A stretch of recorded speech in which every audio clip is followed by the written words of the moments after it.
আজকে সকালের খাবারে ছিল একটা অনেক পছন্দের খাবার। তোমরা কে কে এই খাবারটা খেয়েছো? বাট আমরা কিন্তু শীতকালে একদম কুয়াশা ভেজা সকালে এক প্লেট এরকম লাউ দিয়ে মজাদার লাউ চাউ রান্না করে খেয়ে থাকি। এটা যে কি পরিমাণ মজা হয় যারা খায় তারাই জানে। এই যে এখানে একদম বেশি করে রসুন দিয়ে পেঁয়াজ দিয়ে আর বেশি করে লাউ দিয়ে তারপরে লাউ চাউ তৈরি করা হয়েছে। আর এখানে তোমরা ইচ্ছা করলে বড়ইও দিতে পারো, যেহেতু এখন বড়ইয়ের সিজন না, তাই আমরা বেশি করে তেঁতুল দিয়ে দিয়েছি।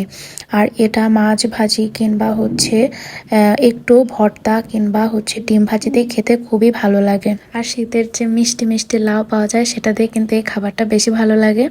অন্য সময় লাউ দিয়ে কিন্তু এটা এত মজা লাগে না, বাট শীতকালের যে মিষ্টি মিষ্টি লাউ হয় সেটা দিয়ে এটা রান্না করে খেতে বেশ ভালো লাগে। আমি তো শীতকালে এটা ওয়েট করি খাওয়ার জন্য। তো আমি প্লেটে সুন্দর মতো পরিবেশন করে নিয়েছি, সাথে একদম দেশি গাওয়া ঘি নিয়ে নিয়েছি আর পেঁয়াজ নিয়ে নিয়েছি। তো এগুলো দিয়ে মজা করে মেখে খেয়ে নিচ্ছিলাম। আমার কাছে এই ল্যাটকা জাউটাই বেশি ভালো লাগে শীতকালে।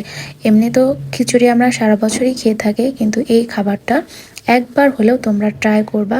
শীতের যে কচি লাউ পাওয়া যায় সেটা দিয়ে, এবং রান্না করে খেয়ে জানাবা কেমন হয়েছে। Thanks for watching.